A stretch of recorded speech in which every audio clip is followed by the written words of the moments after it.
Share করতে পারবেন না আপনি এখানে সবার সামনে আপনি এটা এমন ভাবে দিলেন এটা দিলেন মানে এটা কিন্তু উত্তেজিত হয়েছে এবং যেভাবে উনি টেবিল চাকরি এইভাবে বলেছেন কিন্তু আমি কিন্তু সাইলেন্টলি উত্তর দিয়েছি এবং দেব দরকার পড়ে না আপনার এই উত্তেজিত করার যে প্রচেষ্টা এই কারণে উনি খুব শান্ত মানুষ আমি জানি ওনাকে খুব ধীরে সুস্থিরে কথা বলবেন কিন্তু আপনার এটার কারণে আপনি ওনাকে উত্তেজিত করেছেন he comes to me sometime আমাকে খুব প্রেস করেন আবার যখন দেখি উনি বলছেন যখন মানে সাংবাদিক সম্মেলন এটা কি মুখ্যমন্ত্রী হাওয়ার মধ্যে তাকিয়ে নাকি আমি সাইন করি আরে আমি একটু পড়াশোনা করেছি হয়তো আমার থেকে বেশি আপনি করেছেন হাওয়ার মধ্যে তাকিয়ে আমি কি করে সাইন করবো হয় না তো এটা হাওয়ার মধ্যে আমাকে তো সেই সম্মানটুকু তো আশা করি যে আমাকে এবং আপনি সেদিন যখন এসে দেখুন সবার আমাদের কিন্তু আমারও ভুল হতে পারে আপনি আমাকে শিখাবেন আমি ওইভাবে থাকি আপনি যেদিন আমার কাছে আসলেন এই কথাগুলো উঠেছে কিন্তু বারবার আপনি বলেন আমি আপনার যে ট্রাস্টটা সেটা নেবার জন্য আমি চিফ সেক্রেটারি ডেকেছি আমি ওএসডিকে ডেকেছি যাতে কাজটা হয় এটাকে আমার দোষ হয়েছে আমি তো ইচ্ছে করলে আপনি আমার কাছে এই কাগজটা লো আচ্ছা আগে হতো আচ্ছা ঠিক আছে এটা তো আমি করিনি আমি চেয়েছিলাম কারণ টেকনিক্যাল বিষয়গুলো আলটিমেটলি অফিসার্স লোক জানে এটা তো অস্বীকার করার উপায় নেই এর জন্য আমি ভেবেছিলাম in presence of them I call them এটা কিন্তু আমার ভুল হয়েছে আপনি বললেন যে ওএসডি আমাকে চালাবে আমাকে অন্যান্য অফিসাররা চালাবে আমি কি বোকা আমিও তো কোনো সময় মেডিকেল কলেজে বা আমিও তো এইচওডি ছিলাম অ্যাডমিনিস্ট্রেশনে ছিলাম আমাকে কে চালাবে বলি আমি আপনার জায়গায় যদি হতাম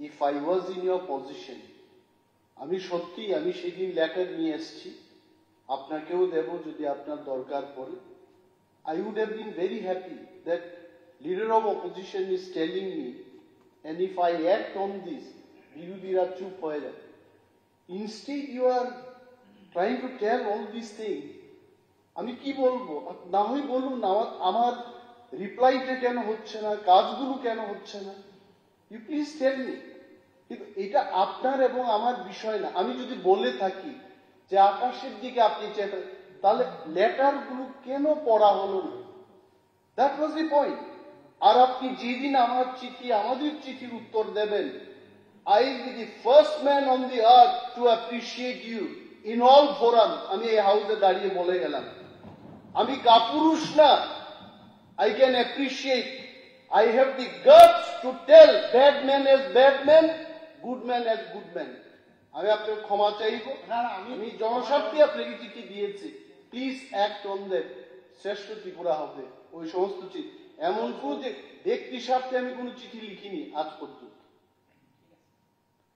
সিচুয়েশনটা বুঝাবার জন্য আমি বললাম যে আমি কোন জায়গায় ছিলাম কেন এই সমস্যাটা হলো আমি তো বললাম আই ওয়াজ স্কেয়ার্ড যে একটা জিনিস যা হয়েছে বললাম আমি তো বললাম যা হয়েছে শুড বি স্টপ হ্যাঁ না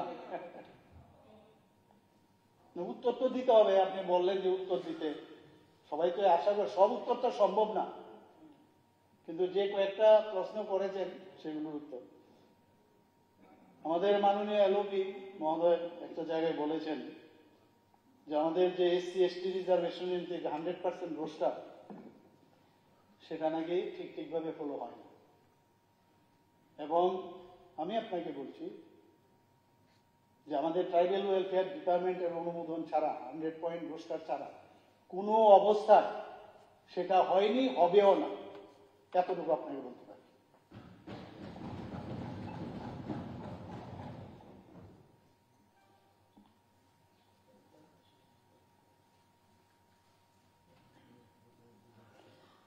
এখানে কথা হয়েছিল mismanagement of IGM and GB Hospital, such as malfunctioning of lift, electric instrument, OT room,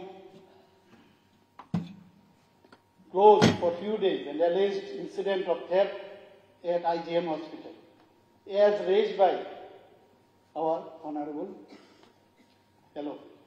ভালো, এটা দরকার, এগুলো তো আমাদের গোচরে আনলে সুবিধা হয়।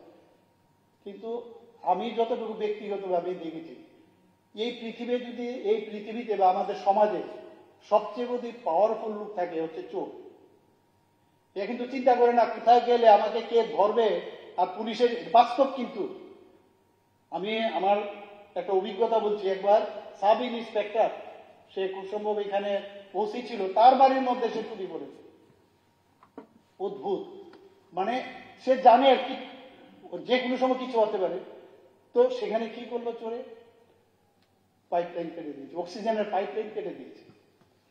তো পাইপলাইন কাটলে সেটাকে সারাতে গেলে আমি যতক্ষণ ধরে অক্সিজেনের ফ্লো না থাকবে পেশেন্ট মারা যাবে। এর জন্য এই ধরনের ঘটনা কয়েকবার হয়েছে। আমি এর জন্য আমি রাত্রে 12টার সময় গেছি, আমাদের হেলথ সেক্রেটারিও গেছে, এটাকে মেরামত করেছি। ভাগ্য ভালো সেই সময় কোনো পেশেন্ট ছিল না।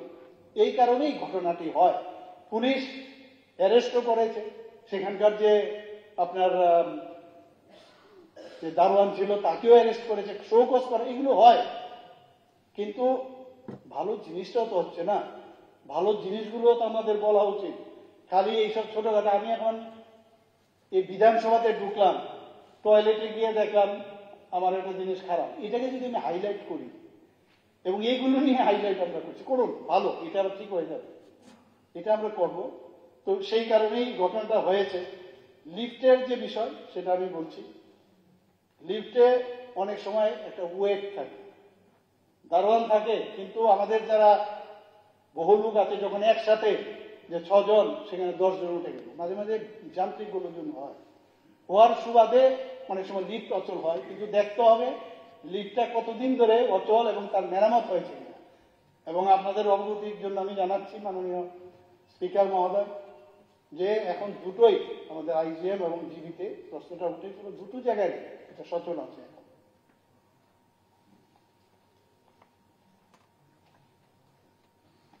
এখানে একটা প্রশ্ন উঠেছে যে গ্রুপ সি এবং গ্রুপ ডি কর্মচারীদের বেতনের ব্যাপারে।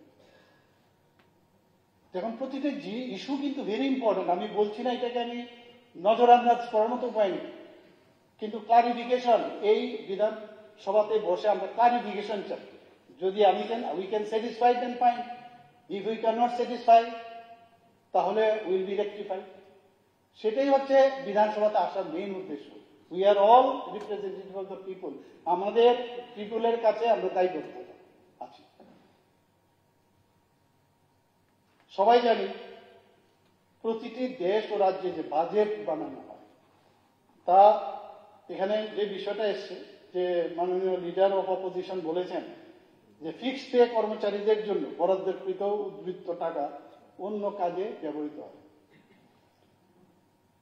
এটার ব্যাপারে আমি বলছি, আমরা সবাই জানি প্রত্যেকটি দেশ ও রাজ্যে যে বাজেট বানানো হয় তা এস্টিমেটেড রিসিপ্ট অ্যান্ড এস্টিমেটেড এক্সপেন্ডিচারের উপর ভিত্তি করে বানানো হয়। রাজ্যে ফিক্সড পে কর্মচারীদের বেতন ভাতাও স্যালারি হেডের এই বরাদ্দ করা হয়। আমার অর্থমন্ত্রী ভালো করে জানবেন এটা, তাই তো? যে কোনো দেশ বা রাজ্যের এস্টিমেটেড রিসিপ্টস অ্যান্ড এস্টিমেটেড এক্সপেন্ডিচারের সাথে অ্যাকচুয়াল যে এক্সপেন্ডিচার এবং অ্যাকচুয়াল রিসিপ্ট সমান হয় না, কোনোদিন হবে না, কোনোদিন সমান হয় না। সেটা যে কোনো অর্থ বছরের শেষে এজি অফিস অর্থাৎ অ্যাকাউন্টেন্ট জেনারেল রাজ্য সরকার অ্যাকচুয়াল আয় এবং ব্যয় অনুসারে রাজ্য সরকারের অ্যাকাউন্ট ফাইনালাইজ করে থাকে। এটা হচ্ছে নিয়ম। যদি কোনো অর্থ বছরের অ্যাকচুয়াল স্যালারি এক্সপেন্ডিচার থেকে এস্টিমেটেড স্যালারি এক্সপেন্ডিচারের যদি কম হয়, তার মানে এই নয় যে বরাদ্দকৃত বেতন থেকে অন্য খাতে ব্যয় বা ডাইভার্সন হয়েছে। হয় না, এটা সম্ভব না।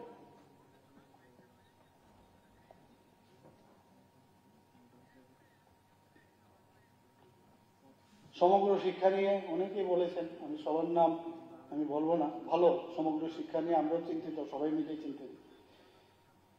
দেখুন, extension of different benefits to the teachers of সমগ্র শিক্ষা such as DA, leave allowances, etc. not being given. সমগ্র শিক্ষার শিক্ষক শিক্ষিকাদের সুযোগ সুবিধা প্রদানে রাজ্য সরকার 30/9/21 একটি প্রকল্প তৈরি করে। এক নম্বর হচ্ছে সর্বশিক্ষার যে সমস্ত শিক্ষক শিক্ষিকা এই ত্রিপুরা টিচার্স এলিজিবিলিটি টেস্ট উত্তীর্ণ হয়েছেন তাদেরকে সম্পূর্ণ সুযোগ সুবিধা দিয়ে নিয়মিত করা হয়েছে। যে সমস্ত শিক্ষক শিক্ষিকা ৩/৯/২০০১ ইংরেজি তারিখ থেকে শুরু করে ২৩/৮/২০১০ ইংরেজি তারিখের আগে সময়কালে national council for teachers education NCTE নির্দেশিত ন্যূনতম যোগ্যতা সহ চাকরিতে যোগদান করেছেন তাদের নিয়মিত পে স্কেল দেওয়া হয়েছে। তাদের ক্ষেত্রে ত্রিপুরা টিচার্স এলিজিবিলিটি টেস্ট অর্থাৎ TTET পাশ করার প্রয়োজন নেই। যে সমস্ত শিক্ষক শিক্ষিকাদের ন্যূনতম শিক্ষাগত ও পেশাগত যোগ্যতা রয়েছে কিন্তু TTET উত্তীর্ণ হতে পারেনি তাদেরকে নিয়মিত শিক্ষকদের পদে শিক্ষকদের মতো পে স্কেল দেওয়া হয়েছে এবং তৎসঙ্গে বার্ষিক 3% ইনক্রিমেন্ট এবং ইনক্রিমেন্টের সংস্থান রাখা হয়েছে এবং TTET উত্তীর্ণ হলে তারা নিয়মিত হবে। যে সমস্ত শিক্ষক শিক্ষিকাদের ন্যূনতম শিক্ষাগত যোগ্যতা রয়েছে কিন্তু পেশাগত যোগ্যতা অর্থাৎ diploma in elementary education DLED বা bachelor of education BEd degree নেই তাদের DLED BEd এর প্রশিক্ষণ নেওয়ার সুযোগ দেওয়া হয়েছে। যে সমস্ত শিক্ষিকাদের উচ্চ মাধ্যমিক স্তরে ন্যূনতম শিক্ষাগত যোগ্যতা নেই তাদেরকে national institute of open schooling NIOS এর মাধ্যমে ন্যূনতম শিক্ষাগত যোগ্যতা দ্যাট ইজ 12 পাস উইথ 50% আর 45% হচ্ছে রিজার্ভ ক্যাটাগরি সেটা যদি অর্জনের সুযোগ তাদের দেওয়া হয়েছে। এই ন্যূনতম শিক্ষাগত যোগ্যতা অর্জনের পর তাদের পেশাগত যোগ্যতা অর্জন করার এবং পরবর্তীকালে TTET উত্তীর্ণ হওয়ার সংস্থান রয়েছে। এইগুলো লাগবে, এছাড়া হবে না, দেওয়া যাবে না, কোর্টে চলে যেতে হবে। এখন পর্যন্ত 107 জন শিক্ষক শিক্ষিকাকে সম্পূর্ণ সুযোগ সুবিধা দিয়ে নিয়মিত করা হয়েছে। 214 জন প্রাথমিক শিক্ষক শিক্ষিকা এবং 2408 জন উচ্চ প্রাথমিক শিক্ষক শিক্ষিকাকে নিয়মিত ব্যতিক্রম পে স্কেল দেওয়া হয়েছে কিন্তু নিয়মিত করা হয়নি। এখানে অনেক মাননীয় সদস্যরা বলেছেন অবস্থাটা দেখতে হবে যে আসল ঘটনাটা কি জানতে হবে। আমরা তো দিতে চাইছি কিন্তু এইসব টেকনিক্যাল বিষয় যদি ক্লিয়ার না হয় কোনো অবস্থা আপনিও পারবেন না, দিতে পারবেন না সেটা। যে সমস্ত শিক্ষক শিক্ষিকাগণকে এখন পর্যন্ত নিয়মিত করা হয়নি তাদেরকে নির্ধারিত যোগ্যতা একটা আছে, যোগ্যতা অর্জন করার পর তারপর নিয়মিত করার সুযোগ দেওয়া হবে। লিভের বিষয়ে এখানে উত্থাপন করা হয়েছে। সর্বশিক্ষা নিযুক্ত শিক্ষক শিক্ষিকাদের যে সমস্ত ছুটি ছাটা দেওয়া হয় তা নিম্ন: ক্যাজুয়াল লিভ বছরে 12 দিন, স্পেশাল লিভ বছরে 10 দিন, সেটা আনলিভের পরিবর্তে; ম্যাটারনিটি লিভ 180 দিন, প্যাটারনিটি লিভ 7 দিন, commuted leave on medical ground বছরে 5 দিন, এক্সট্রা অর্ডিনারি লিভ বছরে 20 দিন, গ্যারান্টি লিভ 21 দিন, চাইল্ড কেয়ার লিভ এখনো এটার বিবেচনাধীন আছে। তো সেই জিনিসগুলো আমরা তো এরা তো আমাদেরই সব ছেলে মেয়ে, আমরা কেন চাইবো যে ডিপ্রাইভ করবো? সুশাসনের যা যা দরকার মাননীয় প্রধানমন্ত্রীজি যা যা বলেছেন আমরা এক বন্দিও এর থেকে লড়বেন না। প্রধানমন্ত্রীজি যেভাবে সারা বছর পরিশ্রম করে, আপনারাও দেখেছেন আমাদের সমস্ত মন্ত্রিমণ্ডল থেকে আরম্ভ করে জনপ্রতিনিধি আমরা পরিশ্রম করছি, এরকম না এস করার কোনো অসুবিধা নেই। আগে তো এস দেখেছি আমরা বহুত, উপায় নেই। আমরা চেষ্টা করছি, যেটা আমার অনেক মাননীয় বিধায়িকা বলেছেন যে আমরা চলুন আমরা সবাই মিলে একসাথে আমরা কাজ করি এবং নিশ্চয়ই এটা করতে হবে। তবেই আমরা আগামী দিন একটা মডেল স্টেট হিসাবে শুধু নর্থ ইস্টার্ন রিজন না সারা ভারতবর্ষের মধ্যে আমরা দেখাতে পারবো। অনেক বিষয়ে আমরা কিন্তু এখন টপে আছি, বলবো আমি যদি সময় পাই, কারণ সবাই একজোস্টেড। জানি না, আমি বারবার বলার পরে আমাদের সবাই চিনেন একজন প্রাজ্ঞ ব্যক্তি, আমাদের এই মাননীয় মিনিস্টার, পার্লামেন্টারি মিনিস্টার, ওনাকে আমি বলেছি যে আমার তো অনেক দেরি হয়ে গেছে, একটু করুন, আমি সব জায়গায় গেলেই লাস্টে বলি, আর সব বলে ফেলে সব। যাই হোক, এখানেও বিধানসভাতে একই অবস্থা, কিছু অসুবিধা নেই, চলছে। এখানে আপনি কালকে খুব ভালো লাগলো, মিউজিক কলেজ বা অন্যান্য কলেজের আমরা কে এই মিউজিক নিয়ে, মিউজিক ভালোবাসে না কে আছে? এবং আমার ছেলে মেয়েদের মিউজিক শেখাবো না, এরকম কোন লোক আছে কি? আমরা যেটা পাইনি আমাদের ছেলে মেয়েদের, আমরা চাইছি এদের মিউজিক শেখাবেন, বলছেন টিচার নেই, টিচার নেই। বর্তমান বিদ্যালয়ে মধ্যশিক্ষা অধিকারের অধীনে পিজিটি সঙ্গীত শিক্ষকের মোট অনুমোদিত পদের সংখ্যা হল 12টি। তার মধ্যে টিচার্স রিক্রুটমেন্ট বোর্ড TRBE এর মাধ্যমে 10টি পদ পূরণ করা হয়েছে। তাছাড়াও বর্তমানে বিদ্যালয় মধ্যশিক্ষা অধিকারের অধীনে বিদ্যালয়গুলিতে পিজিটি সঙ্গীত শিক্ষক নিয়োগের জন্য দপ্তর ইতিমধ্যে রাজ্য অর্থ দপ্তরে 396টি নতুন শূন্যপদ সৃষ্টির জন্য একটি প্রস্তাব পাঠিয়েছে। এবং অর্থ দপ্তরের মাননীয় মন্ত্রী আছেন, আমি ওনাকে বলবো তাড়াতাড়ি এটা অনুমোদনের ব্যবস্থা করুন, যাতে আমরা স্যাটিসফাই করতে পারি। You will not be satisfied, all will be satisfied. This is not your cup of tea. I think so. You have to see whether we are serious or not. We are serious, but there should not be any wall in between us. ঠিক আছে, কথা চলবে, এসব চলবে। এখানে প্রাক্তন মন্ত্রী এবং আমাদের দলেরই উনি যখন আসলেন, মন্ত্রী হওয়ার সুযোগ পেলেন, বহুত বছর ধরে, 5 বছর ধরে উনি, 5 বছর না 6 বছর মানে ছিলেন, MLA ছিলেন, অ্যাডভাইজারি দিয়ে গেছেন। এটা খুব ভালো লাগলো, প্রচুর অ্যাডভাইজারি দিয়ে গেছেন। তো সেই অ্যাডভাইজারি গুলো আমি দেখবো নিশ্চয়ই। নেই, আবার অ্যাডভাইজারি দিয়ে চলে গেলেন। হ্যাঁ, সবসময় করে।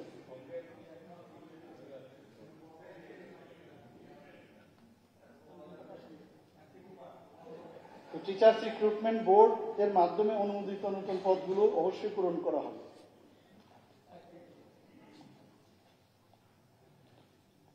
এটা বিষয়টা খুব গুরুত্ব, আমার খুব ভালো লেগেছে আপনি এই বিষয়টা, খুব সম্ভব that time I was absent in the first term, so I heard that you have given this one regarding TRTC R TSR। 6 John TSR কর্মীকে বরখাস্ত করার বিষয়ে আপনি কথাটা রেখেছেন। দেখুন, Tripura civil service conduct rules যেটা আছে 1988-এ, সেটা লঙ্ঘন করার কারণে 6 জন TSR কর্মীকে নির্ধারিত সীমার উপর অপ্রকাশিত লেনদেনের জন্য পাওয়া গেছে। এই 6 জন কর্মীর বিরুদ্ধে বিভাগীয় তদন্ত শুরু করা হয়েছে এবং যথাযথ পদ্ধতি অনুসরণ করে তাদের সবাইকে চাকরি থেকে বরখাস্তের মাধ্যমে শাস্তি দেওয়া হয়েছে। এই কারণেই করা হয়েছে। বাকি যা রুলস আছে, পুলিশের ডিসিপ্লিন ফোর্স, তারা কি করেছে পুরো ডিটেলস নিশ্চয়ই ফলো করেছে ওরা।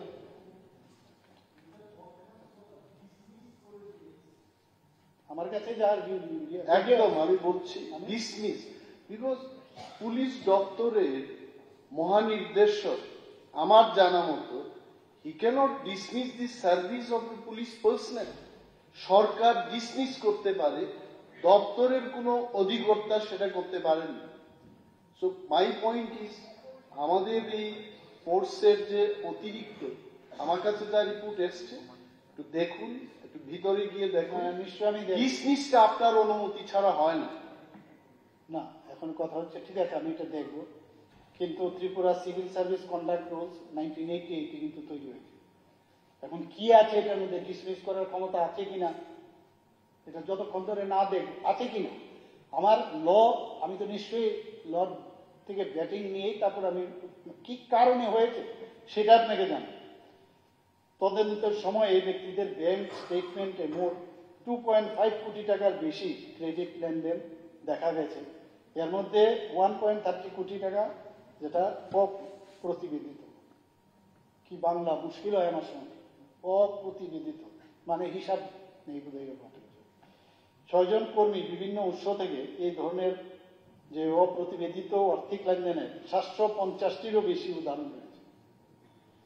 পরিষেবা বিধিগুলোর এই ধরনের এই যে আপনারা যে বললেন চারিদিকে গাঁজা থেকে আরম্ভ করে যে ট্যাবলেট, ইয়াবো ট্যাবলেট ইত্যাদি ইত্যাদি নেশা সামগ্রী, এগুলো তো নিশ্চয়ই ইনভলভ আছে। এর জন্যই তো আমাদের চলছে এগুলো। আমরা একদিনে পারবো না তো, এগুলো চলছে আমাদের, এবং এটা করবোই, নির্মূল করতেই হবে। আমাদের মাননীয় হোম মিনিস্টার আমাদের ভারতবর্ষে অমিত শাহজি বলছে জিরো টলারেন্স।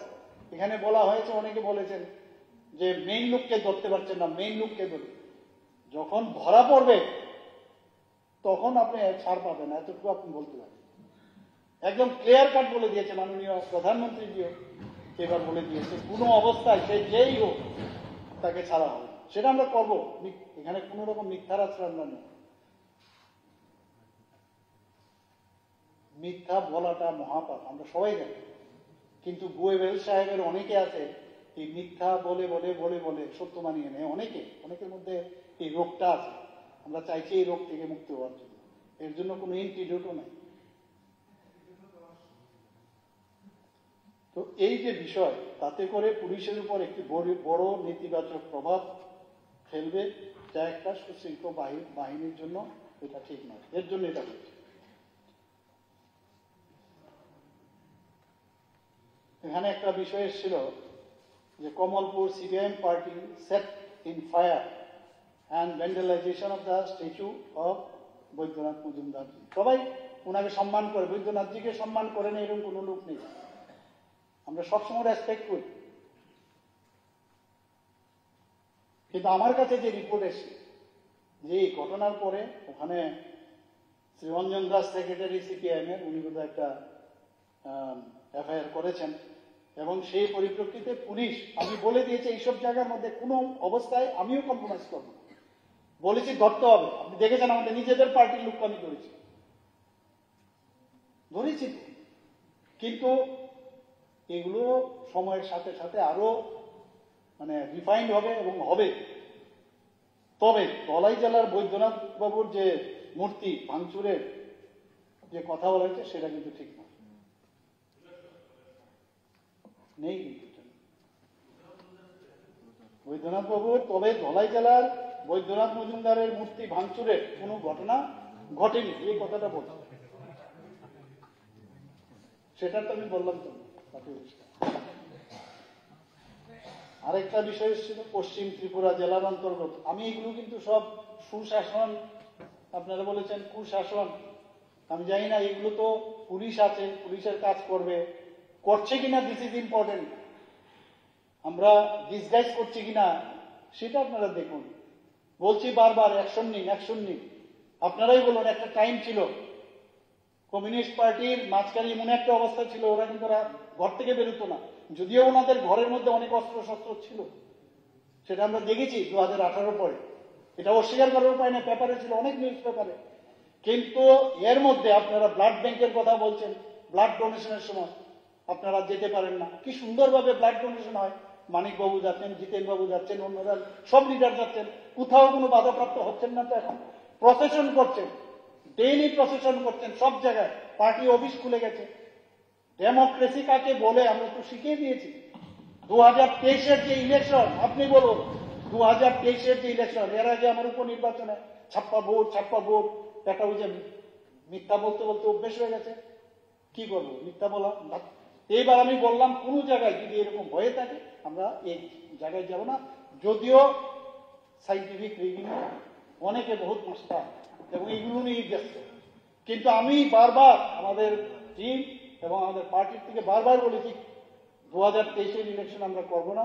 এবং সেটাই হলো ত্রিপুরার ইতিহাসে কোন জায়গায় কোনো ঘটনা ছাড়া আমরা ইলেকশন করেছি এবং ইলেকশন মানুষ আমাদের উপর সমর্থন করেছে। কিন্তু অস্বীকার করার উপায়, এই দুটো ইলেকশন হলো, এর মধ্যে বাইপোল ইলেকশন, সেখানেও আমরা দুটো, আপনি যদিও কটাক্ষ করবেন, এটা ভালো দেখতে, এটা করতেই হবে।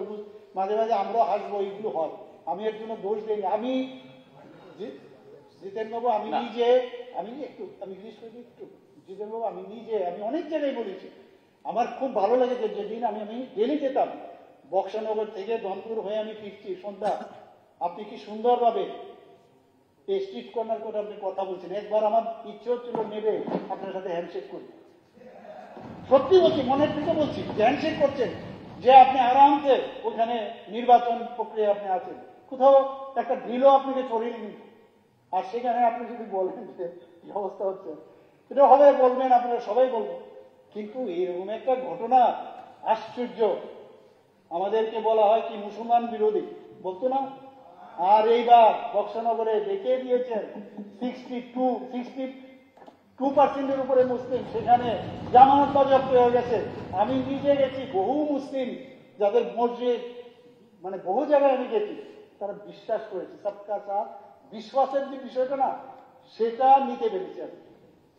এবং আমি কে, I am the representative of the Bharatiya Janata party, মোদিজির আদর্শে বিশ্বাসী, এর জন্য জিতেছি। গায়ের জোর, কোনো বারবার বলেছি ওকে, ওর তো এমনি একটু থাকে না, আমি ওকে বারবার বলেছি, একটা কথা যদি আমি শুনি করেও নি। ধনপুরের কথাই বলুন, যেখানে আমরা 3,500 ভোটে জিতি, 18,000 ভোটে জিতলাম। তো এটা কি হয়? আমরা তো করছি, আমাদের হেল্প করুন, আপনারা আসুন। শুধু আপনি এটাই বলুন, ঠিক আছে, আপনার কথা আপনি রাখবেনই, আপনার ডিফেন্স আপনি করবেন, যে এই রেজাল্টে আপনি অন্তর থেকে খুশি হয়েছেন। শুধু এটুকুই বলুন না, আপনি বলুন, আমি চ্যালেঞ্জ করবো না, আপনি শুধু বলুন আমি রেজাল্টে অন্তর থেকে খুশি, আমরা এটাই শুধু শুনবো। ঠিক আছে, মাননীয় মুখ্যমন্ত্রী মহোদয়, ওয়ান সেকেন্ড, এটা রেকর্ডে আছে, বাদল বাবু এবং অভরদেব বাবু কত হাজার ভোটে জিতেছিলেন, তখন কি আপনি মানসিক সন্তুষ্ট হয়েছিলেন? বাদল বাবুর ঈশ্বরমুখে, ঠিক আছে, যদি কালকে আবার অন্যদিকে চলে গেলেন। আমি আই রেসপেক্ট ইউ, প্লিজ, আপনি বলছেন বলে আমি বললাম। স্যার, আপনার চেয়ারকে আপনি চেয়ারকে ঠিক আছে, আমি অন্য কিছু বললাম না, আমি কিচ্ছু বলবো না। ঠিক আছে, শুধু মাননীয় মুখ্যমন্ত্রী বলুন এই রেজাল্টে আমি অন্তর থেকে খুশি, এটাই বলুন, শুধু আমরা শুনে একটু খুশি হতে চাই। দেখুন, সন্তুষ্টির যে বিষয়টা, এটা ক্লাস 9 থেকে যখন 10 উঠি না, পরীক্ষার আগ অব্দি মনে হয় যে পাশ করবো কি, পাশ হয়ে যাওয়ার পর মানে একটা অন্যরকম স্যাটিসফ্যাকশন, এর জন্য মানে উল্লাস করার মতো আমাদের সেভাবে শিক্ষা দেয়নি। আমরা আমার শান্তি পেয়েছি শান্তিতে থাকার জন্য। আমার হার্ট বলেছে তুই শান্তিতে থাক, সবাই আমরা যারা আছি সবাই শান্তিতে থাক, আমরা বলে দিয়েছি কোথাও করে। মাননীয় মুখ্যমন্ত্রীর আনন্দে আমরাও আনন্দিত, কিন্তু যেহেতু নির্বাচনের কথা বলছেন, এডিসি ভিলেজ কমিটি ইলেকশন আর বাই ইলেকশনের কথা একটু বলে আমাদের আরো আনন্দিত। নিশ্চয়ই যদি আছে, আমি ম্যাটেরিয়াল রেখেছি, আমি বলবো, নিশ্চয়ই বলবো, কিন্তু এটাকে স্পোর্টিংলি নেবেন, সত্যটা সত্যভাবে নেবেন, এটাই আশা করি। এখানে খয়েরপুর বাইপাসের একটা ঘটনা হয়েছে শুনলাম, যে এখানে পশ্চিম ত্রিপুরা জেলার অন্তর্গত খয়েরপুর বাইপাস এবং জাতীয় সড়কে আইন শৃঙ্খলার অবনতি বিষয়ে কোন তথ্য সংশ্লিষ্ট এলাকা থানা থেকে পাওয়া যায়। এখানে আপনাকে বলছি, তথাপি এখানে এইরকম কোন খবর থানার মধ্যে, কিন্তু ওখানে বিট পেট্রোলিং, রেগুলার মোবাইল, নাকা চেকিং ইত্যাদি নিয়মিতভাবে করা হয়ে থাকে। পাশাপাশি সমাজদ্রোহীদের অসাধু কার্যকলাপ ব্যাহত করতে সাদা পোশাকে পুলিশি নজরদারি জারি আছে। উচ্চপদস্থ পুলিশ অফিসারেরও নাকা চেক পয়েন্টে উপস্থিত থাকেন এবং রাত্রিবেলাও নৈশপ্রহরে নিযুক্ত পুলিশ কর্মীদের সতর্ক রাখতে মাঝে মাঝে আচমকা পরিদর্শনে বেরিয়ে থাকে। হবে, এগুলো তো থাকবে, মানুষ তো আমরা, কোন জায়গার মধ্যে সব মানুষকে ভালো হবে, এগুলো থাকবে, এক দুটো ঘটনা হবে, কিন্তু দেখতে হবে এগুলো যাতে না পায়। আগে তো যে হারে খুন, সন্ত্রাস, অগ্নিসংযোগ, কি চিন্তায় থাকতাম, কি অবস্থায় ছিল। এখন তো এটা স্বীকার করতে হবে যে অনেক বেটার পজিশনে আমরা বলছি বারবার, যে কোনো অবস্থা আইন শৃঙ্খলা, মাঝে মাঝে আপনারাও ফোন করেন আমাকে, এমুক জায়গায় এটা হচ্ছে, আমি সাথে সাথে আমি ডিজিকে বলি যে কোনো অবস্থায় এটা মানা যাবে না। মানিক বাবুও ফোন করেন, মানিক দেও ফোন করেন, ফোন করে আমি সাথে সাথে আপনি এটা বলেন না, কিন্তু আপনারা যে উনি এই কাজটা করেছেন, করি তো। কোনো জায়গায় আপনারা মিটিং করতে পারছেন না টাউন হলে, সেখানে দেখা গেছে, কারণ তারাও তো ওই যে এতদিন ধরে যে রাজনীতি চলছে যে যেহেতু আপনারা ওখানে ফিক্স করেছেন, ওরা বলছে ওদেরকে করতে দেবো না। 8 দিন আপনাদের, আমাকে মানিকবাবু ফোন করেছেন যে মানিক সরকারবাবু ফোন করেছে আপনাকে বলার জন্য। কি বলেছেন? টাউন হলে আমাদের একটা অধিবেশন হবে, সমস্ত লোক বাইরের থেকে আসবে। আমি মেয়র সাহেবকে ফোন করলাম যে এটা কি সত্যি? বলে না, ওই এবং জায়গার মন্ডলের এরা করবে এরকম। আমি সব ছাড়ো, দিয়েছি কিনা, বুক করেছি কিনা, বলা হবে দাও, দিয়ে দিয়েছে। দেখ আমি না, না। না না আমি বলছি That was booked. It was pre-booked. কিন্তু সেই এটাকে কথাটাই তো cancel বলছি। করে হচ্ছে। আমি সেই কথাটাই বলছি, কিন্তু অন্য সময় হলে আগে আগে তো আমরা দেখতাম বুক হলে ক্যান্সেল। এটা আমি করতে দিইনি, কারণ যেগুলো আমরা পেয়েছি, খারাপ জিনিসগুলো পেয়েছি। আমার ছেলে মেয়েকে আমি গান শিখাতে পারিনি, আমি গান শেখাবো। যেগুলো আমরা পেয়েছি, এখনো মনে আছে, আমি চেম্বারে প্র্যাকটিস করছি দুপুরবেলা, হঠাৎ করে একটা ড্রাইভার এসে, অটো ড্রাইভার এসে ফোন করছে, আপনার ছেলেকে, আপনার ভাইকে মেরেছে। অটোতে আমি নিয়ে এসেছি, গিয়ে দেখলাম এখানে দাও দিয়ে খুব দিয়েছে, পিঠে ছুরি ড্যাগার দিয়ে মেরেছে, বুকে এখানে মেরেছে। বাঁচবে কি বাঁচবে না, আমি ওখান থেকে আইজিএম এ গেলাম। আইজিএম থেকে কি দোষ তার, তারপরে কলকাতায় নিয়ে যেতে হবে। কি দোষ? একটা এমবিবি কলেজে সে একটা অপোজিট পার্টি ছাত্র সংগঠনের সাথে যুক্ত, এই তো তার দোষ। বাঁচবে কিনা, কলকাতায় নিয়ে যেতে হলো। আমরা থানা ঘেরাও করলাম, আমাদের এরিয়ার থেকে বহুত ঘটনা।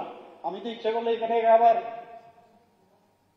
মানে কি বলে ওটাকে এক্সকাভেট করতে পারি, কিন্তু আমরা বুলেটের পরিবর্তে ব্যালটের মাধ্যমে মানুষের মন জয় করতে পারি। করবো না এগুলো। আমি জানি আপনারা যেদিন আসবেন আমরা থাকবো না কেউ। বলছি তো, আরে মানুষ আতঙ্কে আছে বারবার। আমার ভাগ্য ভালো, আমি বইটা আজকে পাইনি। আমি মানিক সরকারের রাজত্বে একটা বই বানিয়েছিল সুনীল দেবদর্জি। ওরে বাবা, পড়লে তো মাথা খারাপ হয়ে যায়। প্রেগনেন্ট লেডির উপর পা দিয়ে, তার পায়ের সেই নর্তের মধ্যে কাউকে পেচ্ছাপ করে দিচ্ছে মুখের মধ্যে, এইসব ঘটনা তো আমি এইটা আমার রুচিতেই বাঁধবে না। আজকে গণতন্ত্রের কথা বলেন আপনারা, অদ্ভুত লাগে। অদ্ভুত লাগে। ওরা জানে মুখস্থ হয়ে যায়, আমার এগুলো শুনতেও ভালো লাগে না, মুখস্থ করতে ইচ্ছা হয়। 2017 সালে আমার উপর আক্রমণ করা হয়েছিল তেলিয়ামুড়াতে। মাননীয় মন্ত্রী বিকাশদের উপর হয়েছে।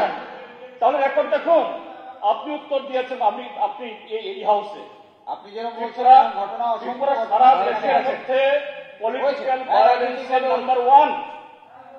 প্রত্যেকটা বিরোধী বেঞ্চের সদস্যরা যখন বক্তব্য রাখছিলেন আমরা কিন্তু সবাই চুপচাপ শুনেছিলাম। প্রত্যেকটা সদস্য স্পিকার মহোদয়, বিশালগড়ের বাইপাসে আমরা নিউজ পেপারও দেখেছি। আমি সাথে সাথে আমি বিশালগড়ের থানাকে বলেছি, মানে এসপিকে বলেছি, অ্যাকশন অ্যারেস্টও হয়েছে নানাভাবে বলছে মুখে গেছে। এগুলো তো আরেক জিনিস, কিন্তু weather action has been taken or not this very important.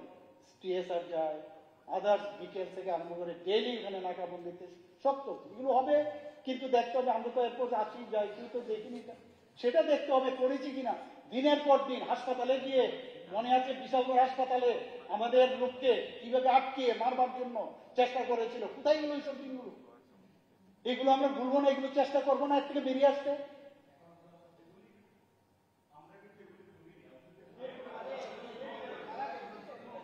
ঠিক আছে তাহলে যদি স্যার এইভাবে এগুলো আমরা বলিনি, এই আগরতলা শহরে মেলার মাঠে দিন দুপুরে হলো, হয়েছে আপনার গ্রেপ্তার। প্লিজ মাননীয় মুখ্যমন্ত্রী প্লিজ। কোনটা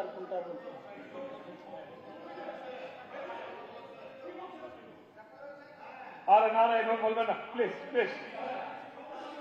শুনুন, গ্রেপ্তারে আমি দেখবেন জিতেন বাবু, আপনাকে আবার আমি বলতে চাই, আপনাকে আশ্বস্ত করতে চাই, পলিটিক্যালি গ্রেপ্তার হবে না, সেটা আমরা করব না। আমরা এবং তার জন্য যা বিচার ব্যবস্থা, আমি তো তাকে অ্যারেস্ট করতে পারবো, কিন্তু কোর্টে গিয়ে তার বিচার হবে, আমি বিচার করতে পারবো না, কিন্তু সেটা আমি করবো, আমরা করছি।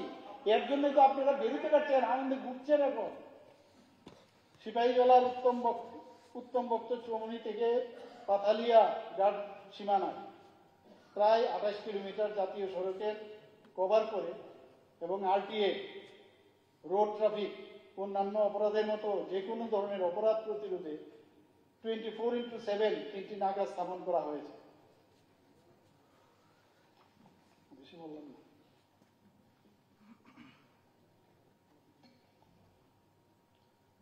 এখানে মাননীয় সদস্য শ্রী রঞ্জিত দেববর্মার ভাষণে উনি উল্লেখ করেছেন যে মাননীয় রাজ্যপালের ভাষণে এসটি বা এডিসি এরিয়া নিয়ে কোনো বক্তব্য নেই। আমি ওনাকে অনুরোধ করব যে 71, 72, 73 এই যে নাম প্যারাটা আমি বললাম, এটার মধ্যে কিন্তু এটা একটু আলোচনা রেখেছে, কাইন্ডলি আপনি একটু পড়ে নেবেন, অন্য জায়গায় থাকতে পারে।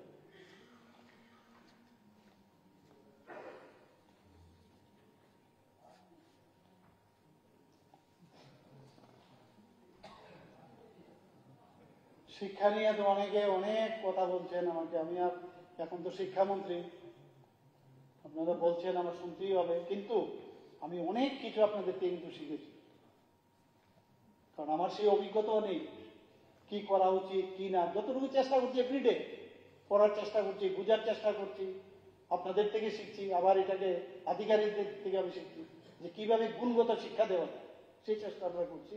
এবং সেটা মাননীয় প্রধানমন্ত্রীজির একটা ফার্স্ট ক্রাইটেরিয়া। উনি বারবার বলছেন আগামী দিনে নলেজ যার হাতে থাকবে তারাই এই দেশকে চালাবে। প্রপার নলেজ, গুণগত শিক্ষা আমরা দেব।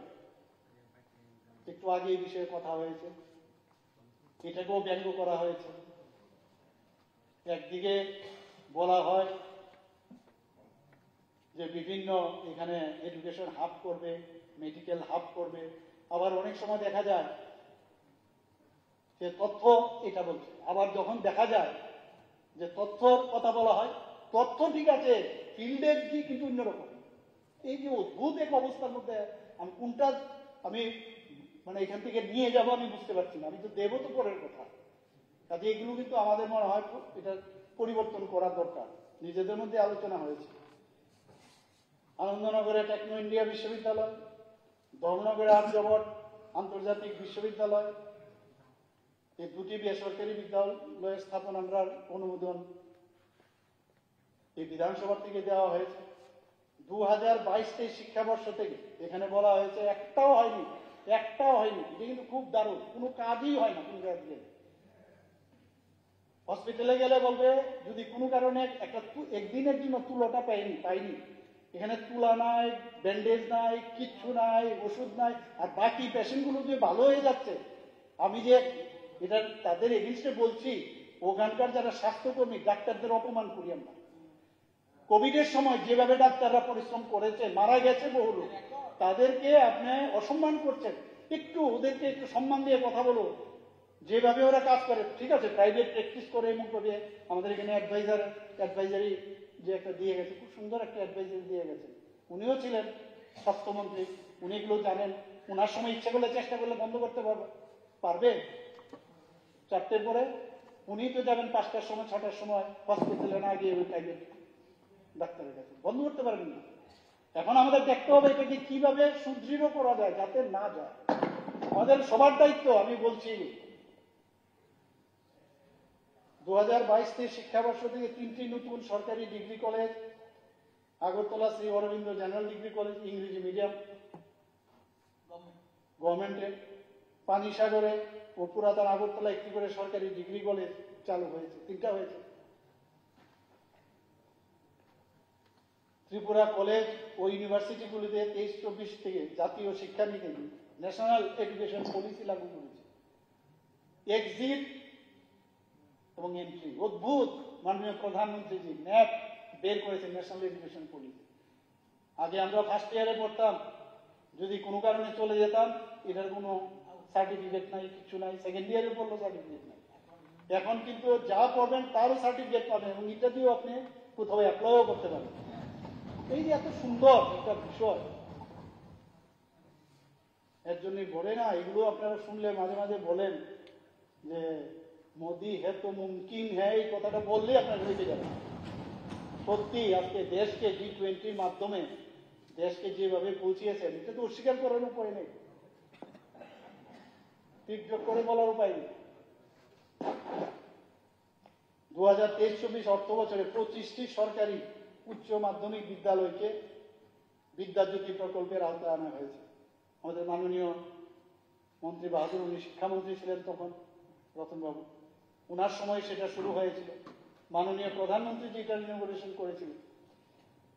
বিদ্যাজ্যোতি প্রকল্পের CBSE-র অন্তর্ভুক্ত 125টি বিদ্যাজ্যোতি বিদ্যালয়ের জন্য গত 21শে জুলাই 2023 থেকে বিদ্যা দর্পণ ড্যাশবোর্ড চালু করা হয়েছে।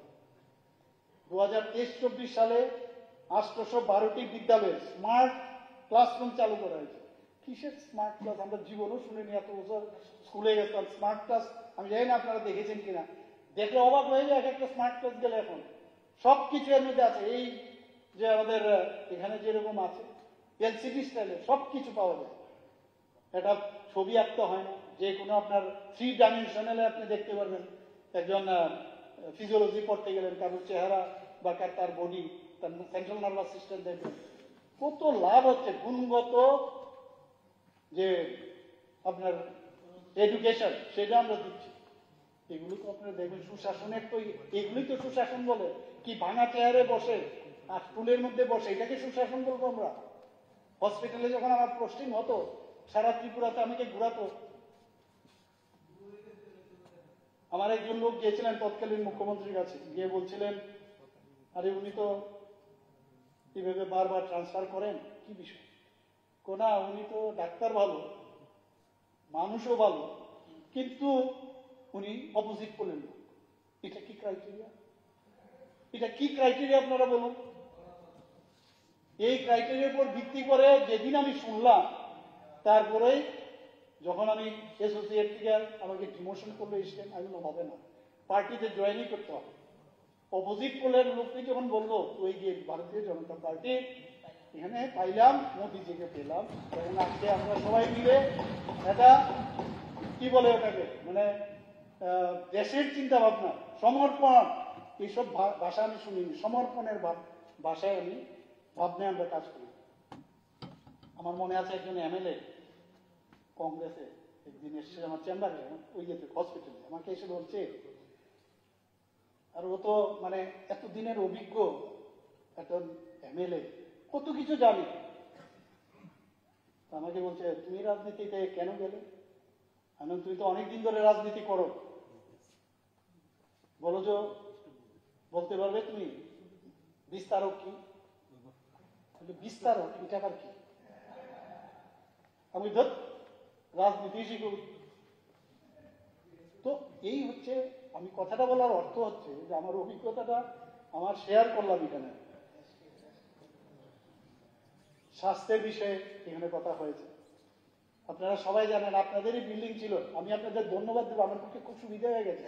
আপনাদের কিন্তু অনেক বিল্ডিংটা থাকাতে, কিন্তু ওই বিল্ডিংটা বানিয়েছেন অন্য কারণে, যাই হোক বিল্ডিংটা বানিয়েছেন, কিন্তু এই বিল্ডিং এর যা দুর্দশা এটা বলে আর লাভ নেই। জল পড়ে।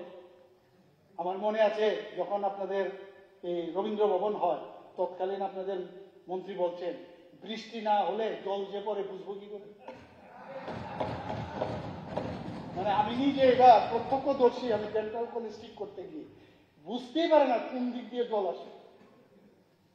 মানে PWDর অবস্থা কাহিল, আর আমি ওদের বকে বকে ঠিক করলাম।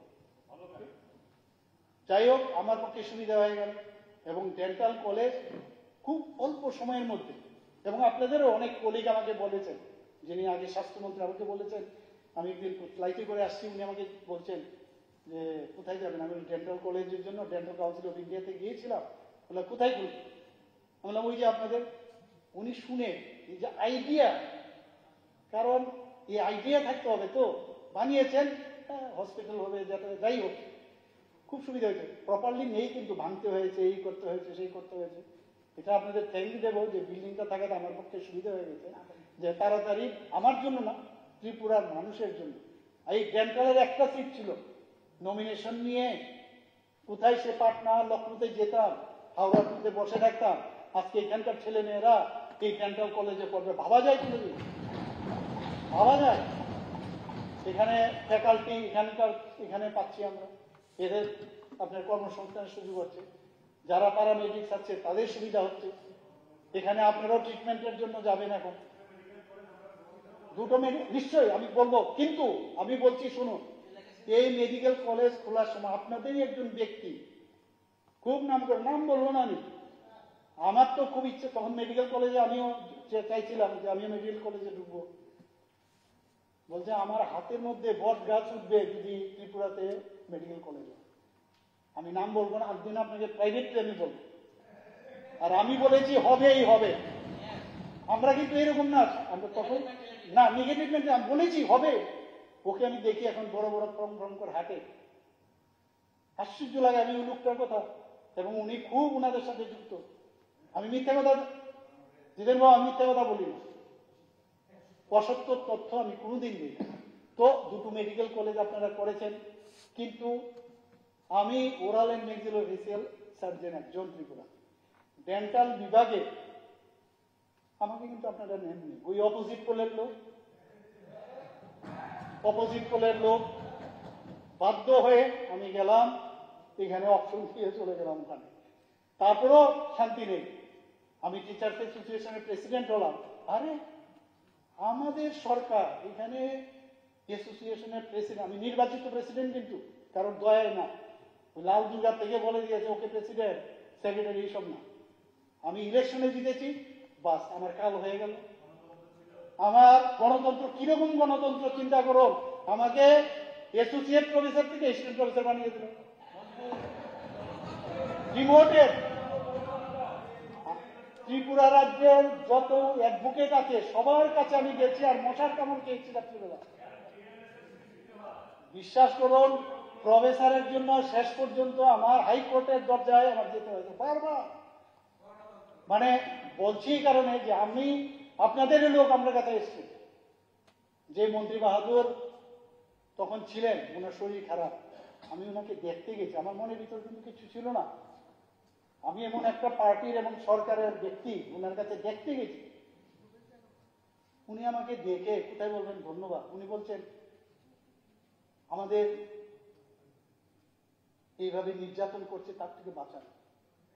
আমি বললাম এটা কি বলছেন আপনি? আমি বললাম ঠিক আছে, এটা তো রেসিপ্রোকেট। আমি বলছি রেসিপ্রোকেট, এই যে এই মানসিকতা থেকে বেরোতে হবে, আর মুশকিল, আমি কি বলবো ওনাকে? আমি বললাম এটা তো রেসিপ্রোকেট, উনি বুঝেছেন কিনা জানেন। আমি চলে এসছি, তো সেই জায়গায় দাঁড়িয়ে এখন আপনারা সবাই মিলে আমাকে দায়িত্ব দিয়েছেন, আমাদের সমস্ত মিনিস্টার এবং আমাদের সরকারকে আপনারা সাহায্য করুন, এবং এক ত্রিপুরা শ্রেষ্ঠ ত্রিপুরা বলছি এমন আমরা বানিয়ে যাব, সারা জীবন ত্রিপুরার মানুষ স্মরণ রাখবে, এটা আমি বলে দিতে। এখানে Tripura medical education services time TNES 9টি সুপার স্পেশালিটি দপ্তর, আমাদের রতনবাবু জানেন, 9টি সুপার স্পেশালিটি দপ্তর সেখানে শুরু হয়েছে। তাতে করে ওই যে বলছেন যে ডাক্তার নেই 144 ডক্টর এখানে পদ সৃষ্টি করা হয়েছে। আমরা চেষ্টা করছি সব জায়গায়। Tripura medical college and doctor B R Ambedkar medical teaching হসপিটালে কেবিন ছিল না, এখানে কেবিনের একটা সমস্যা ছিল। আমরা অনেক মানুষ আছে যে কেবিন চাই, সেখানে 23টি কেবিন, এবং এটার সাথে আমি যেহেতু যুক্ত ছিলাম আমিও হেল্প করি মাঝে মাঝে। 20টি অতিরিক্ত ICU বেড নির্মাণ করা হয়েছে, এবং ডিএমবির জন্য যারা MSMD না পায় তাদের জন্য ডিএমবি কিন্তু পাস করা ভেরি ডিফিকাল্ট। MS পাস করতে পারবে, কিন্তু ডিএমবি পাস করা ভেরি ডিফিকাল্ট। সেটা আমাদের National Board of Examination Indira Gandhi Memorial IGM-এ 4টি শাখায় 20টি diplomate DNB diplomate National Board আসন আমাদের অনুমোদন হয়েছে, যার মধ্যে 50% আমাদের ছেলেরা আর 50% বাইরের থেকে আসে। এটাকে আপনি সুশাসন বলবেন না? সুশাসন তো বলতে হবে। ত্রিপুরার পরিকাঠামো উন্নয়নে সম্প্রতি ডোনার মন্ত্রক থেকে পিএম ডিভাইন তার থেকে 5টি প্রকল্পে কত টাকা মঞ্জুরি দিয়েছে? 717 কোটি টাকা। এর মধ্যে স্বাস্থ্য পরিকাঠামো উন্নয়নের জন্য যে 3টি প্রকল্প, একটা হচ্ছে এই ডেন্টাল কলেজ এখানে নাও রাখতে একটা কম্পাউন্ড বানাবো আলাদা করে, এখান থেকে সরে আমরা এমন একটা জায়গায় যাব যেখানে হোস্টেল থাকবে, খেলার মাঠ থাকবে। টাকা পাবো কোথায়? এখন যাও এখানে আমরা আইজিএম এর পাশে আর একটা করছি, কিন্তু ভবিষ্যতে আরো বেটার ওয়েতে যাতে একটা কম্পাউন্ড হয় সেটা আমরা চিন্তা ভাবনা আছে। 202 কোটি টাকা দিয়ে রাখা হচ্ছে। Agartala government medical college GBP হাসপাতালে 200 বেড মা ও শিশু স্বাস্থ্য বিভাগে স্থাপনের জন্য 192 কোটি টাকা বরাদ্দ করা হয়। একটু আগে আমাদের মাননীয় মন্ত্রী টিঙ্কু বাবু বলছিলেন, আমরা অলরেডি গত বাজেটে আমরা ডিসিশন নিয়েছি, আমাদের অ্যাডভাইজারি যিনি দিয়ে গেছেন উনি বলছিলেন যে নেশা সেন্টার, নেশা মুক্ত সেন্টার করার জন্য আমরা একটা ডিস্ট্রিক্টে অলরেডি করেছি। কিন্তু আমি এটা বুঝলাম না, এখানে আবার বিশ্রামগঞ্জের জন্য মানে সিপাহীজলার যারা এমএলএ আছেন they should be very happy যে বিশ্রামগঞ্জ 121 কোটি টাকা রাখা হয়েছে স্থাপন করা। These are all important. Development কাকে বলে? নিশ্চয় অবস্থা বুঝেই তো আপনার এই যে একটা সমস্যা বারবার এখন বলতে মাননীয় একজন বিধায়ক বলছিলেন যে আমাদের সময়ে এতটা পুলিশে মানে এফআইআর নেই, ডিজিএমপি নেই। আরে তৎকালীন সময় তো প্যারালাল চলতো, এই গাজার প্যারালাল অর্থনীতি, গভর্নমেন্টের প্যারালাল অর্থনীতি, কিছু বলতো না। আজকে আমাদের জন্য এই কারণে আমরা দিয়েছি, এগুলো এখন বেরিয়ে আসছে, এই যে ধরা পড়ছে এই কারণে, এর জন্য এত যে হচ্ছে না। নর্থ ইস্টের মধ্যে হাইয়েস্ট, এখন বলা যায় সেকেন্ড হাইয়েস্ট, এই ড্রাগ, গাঁজা, সিজার এবং ডিস্ট্রাকশন। আমি এখানে আপনার একটা আইন শৃঙ্খলা নিয়ে আপনারা বারবার একটা কথা বলেন, মাননীয় আমাদের রাজ্যপাল এ বিষয়ে বলেছেন, crime rate as per NCRB গত বছরই নিয়ে কথা হয়েছে। Tripura is at the 5th position in the country with the least crime rate in overall crime, which is 117.3 cases per lakh population, as against the national average of 445.9 cases, according to Crime in India 2021, published by National Crime Record Bureau. List crime. খালি এক দুটো ঘটনা দেখিয়ে যদি আমরা বলি এখানে এই হচ্ছে। আমার মনে আছে কিছুদিন আগে আমাদের কাছে হঠাৎ করে খবর হলো, আমি গাড়িতে ছিলাম, যে একটা মেয়েকে কিডন্যাপ করে নিয়ে যাচ্ছে নর্থ গেটে। সাথে সাথে আমি এসপিকে বললাম ধরতে হবে, উইদিন মানে 1 আওয়ার তাকে পয় থেকে ধরে ফেলেছে। আপনারা সবাই জানেন হাপানিয়া থেকে একটা ঘটনা হয়েছিল, হাপানিয়াতে একটা মেয়েকে কিডন্যাপ বা ইত্যাদি, সেখানে তাকে দরকার এতদিন ধরে তো এগুলো ফুলে ছেলেটাকে ধরলো এবং তার এখানে 90 করোড়ের মতো তার কাছে পেল। এই যে একটা বাতাবরণ সারা ত্রিপুরার মধ্যে হয়ে গেছে, এত অল্প সময়ে সেইগুলো আমরা মুক্ত করতে পারবো না যতক্ষণ না আমাদের অ্যাডভাইজারি বলে গেছেন যে একদিন চলুন আমরা সবাই মিলে আমরা দরকার লোকে দিয়ে আমরা ফান্ডও দেবো। এই ফান্ড দিয়ে কি ফান্ড দেবে আমার জানা নেই, এই ফান্ডে কতটুকু আমরা যাব, এটা সমুদ্রের 1 বালতি জল 1 মুঠো জলই হবে। এটা গভর্নমেন্ট লেভেলে ইচ্ছা থাকা ভালো, খুব ভেরি গুড। আমি ওনাকে সম্মান করি, ওনার যে এন্থু দেখলাম এত সুন্দরভাবে বলেন, সত্যি এক একবার অবাক লাগে ওনার বলার কায়দা স্টাইল। আমাকে সম্মান করেন, করার পরে কিন্তু বলেন, এই যে একটা সমস্যা, এটা একটা প্রবলেম।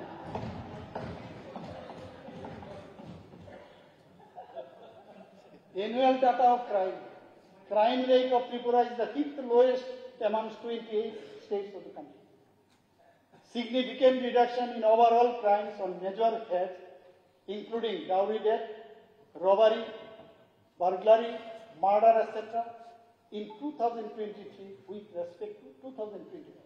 আমি গেলাম না 2017 গেলাম না, আমার আমরা যে গ্রাজুয়ালি আরো ভালো হচ্ছে সেটা বলছি।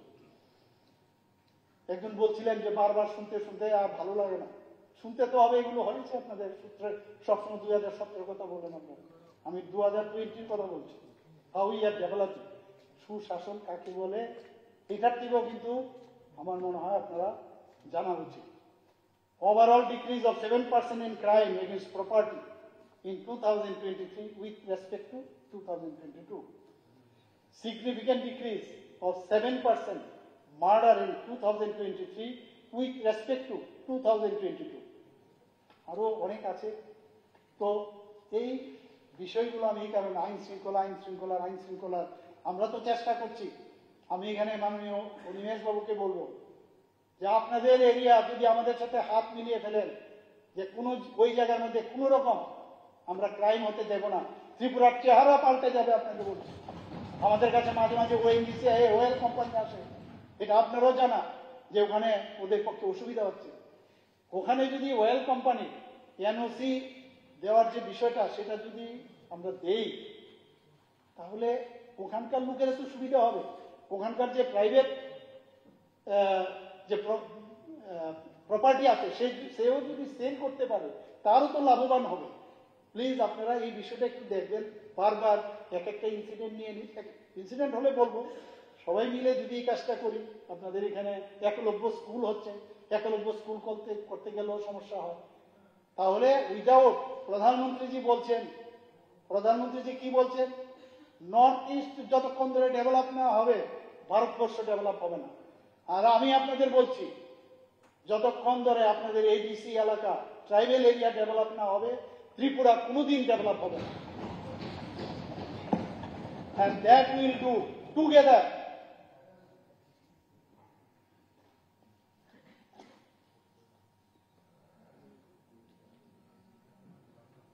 আসন সংখ্যা নিয়ে খুব বলছিলেন অ্যাডভাইজারি, যে এখানে মাত্র 200, বলতে কষ্ট হয় যে বেশি বেড়ে গেছে, টেনে 200-তে চলে এসছে, কিন্তু ডাবল প্রায়। আগরতলা সরকারি মেডিকেল কলেজ এবং জিবিপি হাসপাতালের শয্যা সংখ্যা 727 থেকে প্রায় দ্বিগুণ বাড়িয়ে 1413 করা হয়েছে। আমি নিজে গেছি গিয়ে যখন দেখি মানে মাটিতে শুয়ে আছে, আমি বলি I can't tolerate this one, I can't tolerate. করা তো হয় কাজ।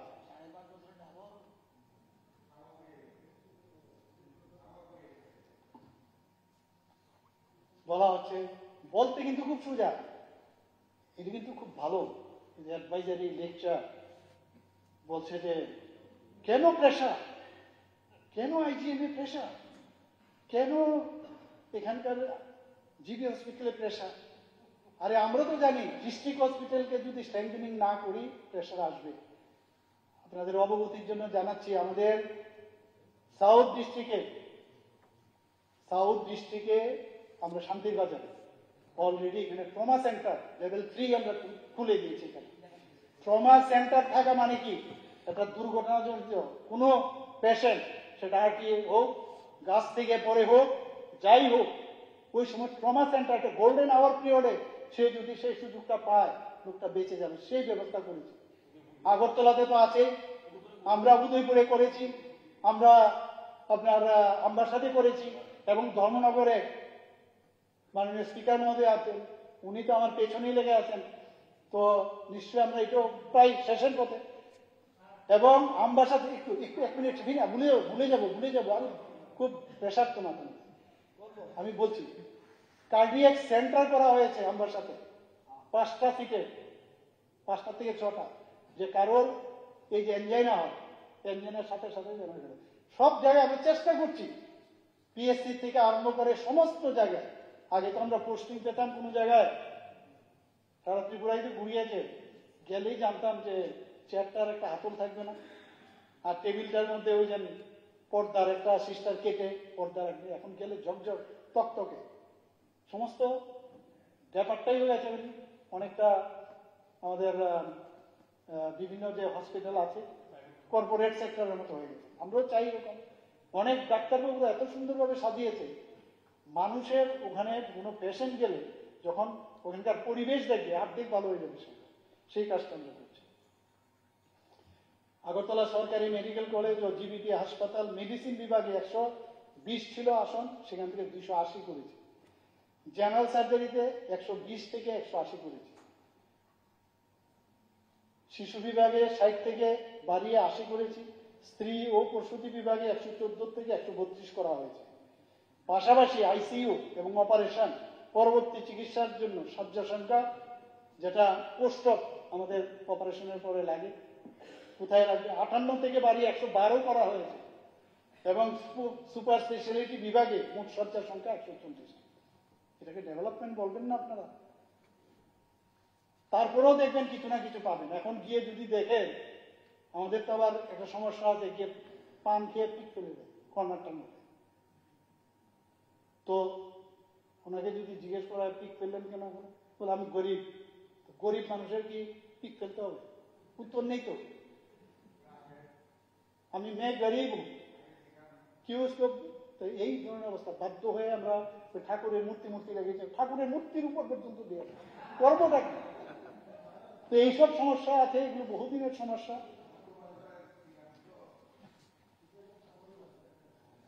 অ্যাডভাইজারি এগুলো কিন্তু দেখেননি, অ্যাডভাইজারি কেন জানি না। অ্যাডভাইজারি হ্যাঁ,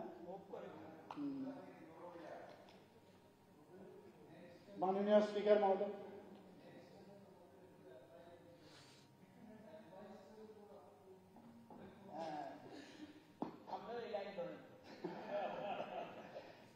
মাননীয় স্পিকার মহোদয়, অনেকক্ষণ ধরে আপনাকে আমি সম্বোধন করতে পারছি না, কারণ এমন ভাবে বলছি সবাইকে দেখে, কিন্তু আপনার মাধ্যম ছাড়া হবে।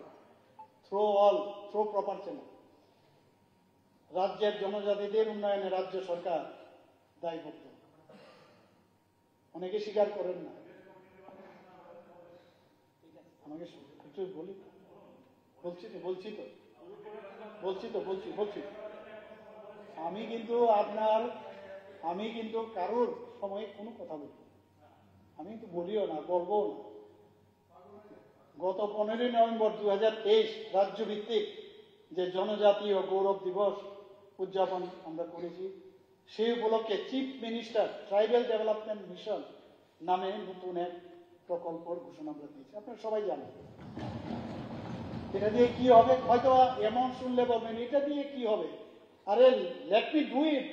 কি হবে ভবিষ্যতে, 30 থেকে 50 হতে পারে, 100 হতে পারে, কে জানে কি হবে। শুরুয়াত তো করেছি। এতে করে কি হবে, শিক্ষা, স্বাস্থ্য, পুষ্টি, স্বাস্থ্যবিধি, পানীয় জল, জীবনমান উন্নয়নে জোর দেওয়া হচ্ছে। আরো তো আছে, বলবো আমি।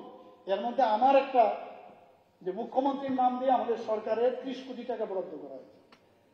তো আমরা তো জনজাতিদের উন্নয়নের কথা আমরা বলি, যে কাজেও আমরা দেখাই। Let it be implemented, then we will talk again. You ask me that we need more money, that also can be done. যে বাজেটের আজকে উনি তো বলেছেন টাকার বিষয়ে, টাকার অভাব নেই আমাদের এখানে। অনেক কথা হয়েছে টাকা সম্পর্কে। এখানে নাকি ঋণ নিয়ে, একজন তো বলেছে ঋণ নিয়ে কি খেয়ে ঋণ, মানে ঋণ নিয়ে ঘি খেতে হবে। কিন্তু আজকে আমাদের ফাইন্যান্স মিনিস্টার এত সুন্দরভাবে বলেছে যে আমাদের স্টেবল ডিসিপ্লিন আমাদের অর্থনীতি। সবকিছুতেই নেগেটিভ দৃষ্টিভঙ্গি নিয়ে আমরা জিজ্ঞেস করি। ব্যাপারটা কি, ঋণ নিয়ে ঘি খাওয়া এটা ভালো না আমি বললাম, it is me who told. আমার একটা ধারণা যে আত্মনির্ভর যদি হয়, ডেফিনেটলি লোন সেদিন নিতে হবে না আমাদের। Now government will decide. He has replied today. Joyfully we accepted his statement. মাননীয় পরিষদীয় বিষয়ক মন্ত্রী যখন রুলস দেখালেন, I have never gone out of the rules. I have seen that you have stopped. না, আমারও তো বলতে হবে, কি বলবোটা কি আমি? I have to also say something. Let me allow. 2023-24 অর্থ বছরে প্রধানমন্ত্রী আদি আদর্শ গ্রাম যোজনা 198টি ভিলেজ উন্নয়ন পরিকল্পনার জন্য, মুখ্যমন্ত্রীর তো একটা আছে ভিলেজ, মোট 40 কোটি 35 লক্ষ টাকার অনুমোদন দেওয়া হয়েছে। স্পেশাল ইকোনমিক ডেভেলপমেন্ট প্যাকেজ, এটা আমরা জানি কিভাবে আমাদের ভারতের যিনি ফিনান্স মিনিস্টার, ওনাকে আমি ধন্যবাদ দেব, উনি এখানে এসেছিলেন, ওনাকে আমি ধন্যবাদ দিয়েছি। ওনার প্রচেষ্টা ছিল, যে কারণে মাত্র 2 বছরের মধ্যে আমি অনেকের সাথে কথা বলেছি, বলে এত তাড়াতাড়ি বিশ্বব্যাংক থেকে লোন পাওয়া যায় না। সেই লোনটা কত, নাম হচ্ছে Tripura rural economic growth and sustainable delivery project, sustainable, 1400 কোটি টাকা অনুমোদন দিয়েছে। রেকর্ড ভাবা যায় না। এবং শুধু কি কি ডেভেলপমেন্ট এখানে বলা হয়েছে, যে আমাদের যে অ্যাসপিরেশন ব্লক, এভরিথিং, অ্যাসপিরেশন ব্লকের 10% এমনি তো আমরা এক্সট্রা রাখি, এখানে এগুলো সব ঢুকবে। এগুলো 2023-24 অর্থ বছরে 50 শয্যা বিশিষ্ট 4টি এসটি হোস্টেল, 100 শয্যা বিশিষ্ট 1টি এসটি হোস্টেল, অ্যাসপিরেশনাল ব্লকে 15টি অঙ্গনওয়াড়ি কেন্দ্র, 3টি মার্কেট স্টল, 1টি মাল্টিপারপাস কমিউনিটি হল, এসটি হোস্টেলের আবাসিকদের জন্য কোয়ার ম্যাট্রেস ও কম্বল, 10টি এসটি হোস্টেলের পাইলট ভিত্তিতে ওয়াটার ট্রিটমেন্ট প্লান্ট অর্থাৎ আয়রন রিমুভাল প্লান্ট বসানো ইত্যাদি কাজের জন্য ভারত সরকার জনজাতি বিষয়ক মন্ত্রক কি দিয়েছে, 18.46 কোটি টাকা দিয়েছে। আমাদের ট্রাইবাল মিনিস্টার এখানে আছেন। প্রধানমন্ত্রী, বারবার বলছি, মনের থেকে বলছি, হৃদয় থেকে বলছি, প্রধানমন্ত্রী জনজাতিদের বিষয়ে অত্যন্ত উনি সংবেদনশীল এবং চান যে এই যে জনগোষ্ঠী তারা যেন সত্যিকারের অর্থে তাদের আর্থসামাজিক উন্নয়ন হয়, সেটা বুঝতে হবে। অনেকে মাঝে মাঝে এই দিক সেদিক করে, আমরা আছি আমাদের সাথে, আপনারা যদি একসাথে আমরা থাকি, যদি কোনো জায়গায় ভুল হয় আপনাদের দেখাবেন। এবং এগুলো আমি বলছি এই কারণে যে এতে প্রমাণ হয়, নবম ও দশম শ্রেণীর 15,017 জন জনজাতি ছাত্রছাত্রী, ষষ্ঠ থেকে অষ্টম শ্রেণীর 16,006 জন জনজাতি ছাত্রছাত্রীদের প্রি মেট্রিক স্কলারশিপ এবং 37,256 2026 জন জনজাতি ছাত্রছাত্রীদের পোস্ট মেট্রিক স্কলারশিপ প্রদান করা হয়েছে। চিফ মিনিস্টার রাবার মিশন, এটা কেন, 17,820 জন সুবিধাভোগী, 14,11,066 হেক্টর জমিকে রাবার চাষের আওতায় আনা হয়েছে। প্রধানমন্ত্রী বনধন যোজনায় 25টি নতুন বনধন যোজনা বিকাশ কেন্দ্র স্থাপন করা হয়েছে। ভারতবর্ষে 75টি জনজাতি সম্প্রদায়ের আদিম জনজাতি গোষ্ঠী হিসাবে তালিকাভুক্ত আছে। আমাদের রাজ্যে এখানে আমাদের মাননীয় বিধায়ক আছে রিয়ান, প্রমোদ রিয়ান, উনি জানেন যে এই গোষ্ঠীকেও এই আদিম জনজাতি গোষ্ঠীর তালিকাভুক্তায় অন্তর্ভুক্ত করা হবে। ডালং কমিউনিটি নিয়ে আপনারা অনেকবার চেষ্টা করছেন, আমি অস্বীকার করিনি, আপনারাও কিন্তু এর জন্য অনেক চিঠি দিয়েছেন যে ডালুং কমিউনিটিকে যেন ট্রাইবাল যে তালিকাভুক্ত আছে এর মধ্যে। আমি কয়েকদিনের জন্য যখন পার্লামেন্টে আমি এমপি হিসাবে ছিলাম রাজ্যসভায়, মানে ভাগ্যের এরকমই অবস্থা, আমাকে দিয়েই বললো যে এটাকে আপনার বলতে হবে। আমি যাই হোক এখান থেকে এই সমস্ত রিপোর্ট নিয়ে আমি বললাম, জোরালো বক্তব্য রাখলাম। যখন জোরালো বক্তব্য রাখছি একজন বলছে খেলা হবে খেলা হবে, আমি এরকম করে দেখলাম কে ভাই, আমি তো আমার জোরালো বক্তব্য তৃণমূলের একজন মহিলা। এই হচ্ছে কালচার। যাই হোক আমার এই বক্তব্যের জন্য সেখানে বিলটা পাস হয়ে গেল। আমরা জনজাতি জাতি আমরা সবাই একসাথে থাকতে চাই।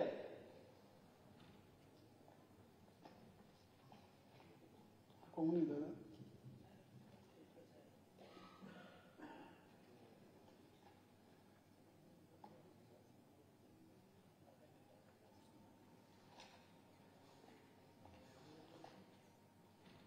দুই 2018-19 থেকে 2023-24 সময় 1,262 জন নতুন স্পেশাল পুলিশ অফিসার এসপিও নিয়োগ করা হয়েছে। ত্রিপুরা স্টেট রাইফেলসের ইন্ডিয়ান রিজার্ভ ব্যাটালিয়ন নতুন 2টি বাহিনী গঠন করা হয়েছে, 1,413 জন, এবং এদেরকে এবার যে পাস আউট, যে প্রশিক্ষণের পরে পাস আউট প্যারেড হয়, সেখানে আমিও ছিলাম। এবং আপনারা শুনলে খুশি হবেন, প্রথমবার ত্রিপুরাতে 137 জন মহিলা সশক্তিকরণের কথা বলি, 137 জন টিএসআর মহিলা সেখানে পাস আউট হয়েছে। স্পেশাল পুলিশ অফিসারদের মাসিক সাম্মানিক ভাতা 6,156 ছিল, সেটাকে আমরা বাড়িয়ে 7,079 করেছি। এসপিও ড্রাইভারদের মাসিক সাম্মানিক ভাতা 9,000 টাকা থেকে বাড়িয়ে 9,540 টাকা করেছি। কি হবে বলা মুশকিল, কোন জায়গায় যাবে এই অ্যামাউন্ট দেখে আপনারা কিন্তু ডিসিশনে আসতে পারবেন না। আমরা করব, অনেক কিছু করব। ইন্ডাস্ট্রির বিষয়ে আমি বলতে চাই যে এবার আগরতলার যে হাপানিয়ার কাছে, অর্থাৎ এটা বাদারঘাটে ইউনিটি মল, আপনারা সবাই জানেন মাননীয় প্রধানমন্ত্রী যে ড্রিম প্রজেক্ট। কি বিষয় ইউনিটি, অর্থাৎ আমাদের ডিস্ট্রিক্টের যেসব প্রোডাক্ট আছে, আমাদের 8টা ডিস্ট্রিক্ট আছে, এক একটা ডিস্ট্রিক্টের এক এক রকম তার প্রোডাক্ট আছে। বেস্ট যেটা হবে সেখানে তার পরীক্ষা, মানে সেখানে কম্পিটিশন হবে, যার বেস্ট প্রোডাক্ট হবে সেই স্টলে আসবে। সেরকম ভাবে 8টা ডিস্ট্রিক্টের যাবে। এখন এটাকে সাস্টেন করতে হবে, ভারতবর্ষের বিভিন্ন স্টেট থেকেও তাদের ফল বা প্রোডাক্ট ইত্যাদি নিয়ে তারাও এখানে আসবে। এটা হচ্ছে মাননীয় প্রধানমন্ত্রীজির উদ্দেশ্য। এবং তাতে করে আমরা যে দেশ, যে মাটি নিয়ে এবার কি হলো, মেরে মাটি মেরা দেশ, মাটি নিয়ে মাননীয় প্রধানমন্ত্রীজি আমাদেরকে বললেন ত্রিপুরা রাজ্যের এমন কোনো জায়গা নেই যেখান থেকে মাটি, একবার ভাবুন তো বিষয়টা কিরকম, যে মাটির উপর দিয়ে আমরা হেঁটে যাই, একবার আমরা চিন্তা করি না এই মাটি আমাদেরকে, আমাদের মা, আমরা ভারত মাতা বলি, মাদার অফ, আমরা মাদার ইন্ডিয়া বলি আমরা, সেই মাটিকে উনি সম্মান দিয়েছেন। সেই মাটি নিয়ে আজকে কর্তব্য যে পথে, সেখানে গিয়ে সারা ভারতবর্ষে সে মাটি সেখানে দিয়ে, তো সেইভাবে আমরা সমর্পণ, দেশাত্মবোধের ভাবনা, সেটা নিয়ে আমরা চলি। তো ইউনিটি মলের মাধ্যমে সমস্ত দেশকে একজোট করতে চাই, কিন্তু সাস্টেনও করতে হবে। এর জন্য আমরা বললাম যে ইউনিটি মলে একটা ইউনিট মল যেরকম হয়, আপনারা দেখবেন, এটা আমি এখানে বলবো, সবাইকে একবার গিয়ে দেখতে পারেন জায়গাটা। মলটা হচ্ছে বাইপাসে ঢুকতে, যদি আপনি হাপানিয়ার এই সাইডটার দিকে আসেন, বা দিকে, মানে ঠিক অনেকটা জুট মিলের সাইডে, তো সেখানে ডিপিআর টিপিআর তৈরি হয়ে গেছে, সেটা হচ্ছে। ভারত জাপান,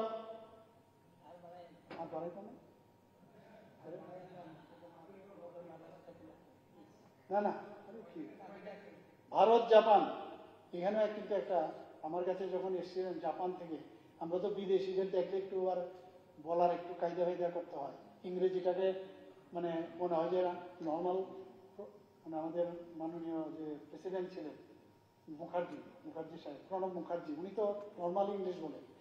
আমরা মাঝে মাঝে জাপান দেখলে আবার জাপানি ইংলিশ তো হবে না, ত্রিপুরি ইংলিশ বা সিলেটি ইংলিশ যাই পারি তাদের সাথে কথা বলি। খুব ভালো লাগছিল যে জাপান থেকে এসছে, ওনাদের সাথে আমরা কথা বলেছি। এবং এখানে শুধু ত্রিপুরার জন্য না, ওদের ফিলান্থ্রপিক ওয়ার্ক ওনাদের আছে, ওরা সমস্ত নর্থ ইস্টকে ডেভেলপ করতে চায় এবং বিভিন্ন বিনিয়োগ, ব্যবসা সংক্রান্ত বিষয়ে আলোচনা হয় এবং সেইভাবে ওরা আমাদের সাথে কথা বলে। এখানে অনেকদিন ধরে জিন্দাবাদ, যে আমার থেকে বড় সাফারার আমার ফ্যামিলির যে সাফারার, সে বলাও পাই না, প্রচুর আমাদের কলকারখানা ছিল, আমাদের মধ্যে এত সুন্দর একটা মানে রিলেশন ছিল। ওখানে ড্রামা হতো, মালিক পক্ষ যারা শ্রমিক ছিল, আমরা ড্রামা পর্যন্ত করছি। তৎকালীন সময়ে টিফিন দেওয়া হতো 4 আনা, আজকের দিনে এটা হবে 40 টাকা। টিফিন দেওয়া হতো 4 আনা, আমরা দিতাম। এই রিলেশনের মধ্যে এই জিন্দাবাদের 12টা বাজিয়ে 13টা করে যারা নেতা ছিল কেনে আঙ্গুল ফুলে কলা গাছ হয়ে গেছে, আর ওই শ্রমিকরা শেষ। তো সেই জায়গার মধ্যে এখন আবার আমরা বলছি যে ভোকাল ফর লোকাল, দেশ আমরা নিজেদের আত্মনির্ভর হতে হবে। তো এর জন্য যে কলকারখানার যে কথা ছিল যে 10 জন সংখ্যা যদি হয় রেজিস্ট্রেশন করতে হবে, সেটাকে বাড়িয়ে আমরা 20 করেছি। এখানে মিনিস্টার ছিলেন এবং এতে করে উদ্যোগপতিরা যারা আছে তারা কিন্তু এখানে ওই যে কমিউনিস্টদের যে ওয়েস্ট বেঙ্গলের যে কালচার, সেটার থেকে ওরা চাইছে যে এই দিকে আসার জন্য, কারণ ওই ইয়ের মধ্যে আসবে না, ফ্যাক্টরি ট্যাক্সে আসবে না। 20 জন যদি করে মিনিমাম, তাহলে অনেকে আসছে এখন। তো এরকম আমরা আরো অনেকগুলো 32টি বিভিন্ন ধরনের বাধ্যতামূলক নিয়ম কানুন ছিল, সেটাকেও আমরা শিথিল করে দিয়েছি। এবং শ্রমিকদের সুরক্ষার জন্য তারা যাতে ওখানে সব দিক দিয়ে সুরক্ষিত থাকে, 150টি কারখানা চত্বরে এবং 3টি জেলাভিত্তিক সুরক্ষা সচেতনতামূলক অনুষ্ঠান আমরা করেছি। তো সেইভাবে আমরা কাজ করি। বেশি পরিমাণে রাজ্যে গাছ রোপণ এবং আগর কাঠ প্রক্রিয়াকরণ শিল্পকে, আমি তো জীবনে শুনিনি আগরতলা নাম শুনেছি, কিন্তু এটার আসল কিছু বুঝতাম না। আমার বাড়ির সামনে কামানচৌনির সামনে, এটা সব জায়গায় বলি আমি, একটা আইল্যান্ড ছিল। এই আইল্যান্ডটা পরিত্যক্ত, এটার মধ্যে জিরো ফলক ছিল, এটা 0 মাইল, মানে এখান থেকে শুরু হতো, মানে উদয়পুর কত 50 মাইল, মানে এখান থেকে। আমি এটাকে উঠিয়েছি, সুযোগ যেহেতু এসছে উঠাবো না কেন? আমরা বলছি বারবার আমাদের ইতিহাসকে আমরা ভুললে চলবে না। আর কার নামে আমরা সেখানে আমরা মূর্তি বসিয়েছি, যিনি যাদেরকে আমরা সবসময় বলি, আমি নিজে চিলড্রেন্স পার্কে ফুটবল খেলে আমি যখন যেতাম, রাস্তা ধরে ধরে ওই যে এত সুন্দর মানে সেই বারান্দা ছিল, বৃষ্টিও লাগতো না, আমি চলে আসতাম বাড়িতে। আমি ভাবতাম যে উনি কি না করেছেন, সুযোগ এসছে, আমরাও পুরনো লোক, ইচ্ছে করলে আমরা আমাদের ফ্যামিলির নামে দিতে পারতাম, দেইনি। ওখানে বীর বিক্রম কিশোর মাণিক্য বাহাদুরের নামে ওখানে আমরা একটা জেরোটাকে উঠিয়ে দিয়েছি।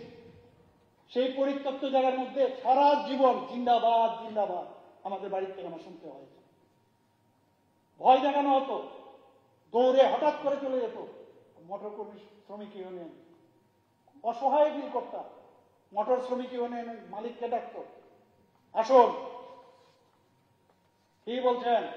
আরে বাবা কি অবস্থা, এসব কি দেখতাম আমরা। সমস্ত কলকাতা আত্মনির্ভর, তখনই ছিল আমাদের আত্মনির্ভর। আমি আমাদেরটা বললাম, এরকম হাজার হাজার মিষ্টান্ন কর্মচারী সমিতি, সিনেমা হল কর্মচারী সমিতি, জিন্দাবাদ জিন্দাবাদ পঞ্চায়েত, আর কি হবে কি আজকে এখানে নতুন করে আর করা যাবে? কাজে এর থেকে বেরোতে হবে। সেটা কালকে যে বলছিলেন আমাদের কল্যাণীদি, যে মাইক্রোস্কোপ দিয়ে দেখতে হবে। এবারে 3 বছর, এবার যে 3টা জায়গায় যে ইলেকশন হয়েছে, আপনাদের পার্সেন্টেজ কত জানেন তো? খুবই কম। কাজে চেঞ্জ হয়ে আসুন, ভালো কাজ করুন। আপনাদের দেখলে কিন্তু আমরাও কিন্তু মানে মুভ হতাম। আপনাদের সবচেয়ে বড় জিনিস হচ্ছে আপনাদের অনেক লিডার তাত্ত্বিক কথা বলে, আমরা তো কি জানি কি বলবো। না না শুনেন না, আমি বুঝতে পারতাম না। না না সে তাত্ত্বিক আমার খুব, আমি বলতাম তো আমি এত সিম্পল থাকতো। না না আমার ফিস করতে দিন না, আপনাদের দেখে আমার খুব ভালো লাগতো। তাত্ত্বিক একটা দাড়ি রাখবে, কোচা কোচা দাড়ি, আর একটা ব্যাগ রাখবে, ব্যাগের মধ্যে আবার কি জানি আছে, কি বিড়ালটা বেরিয়ে যাবে কিনা বোঝা যায় না।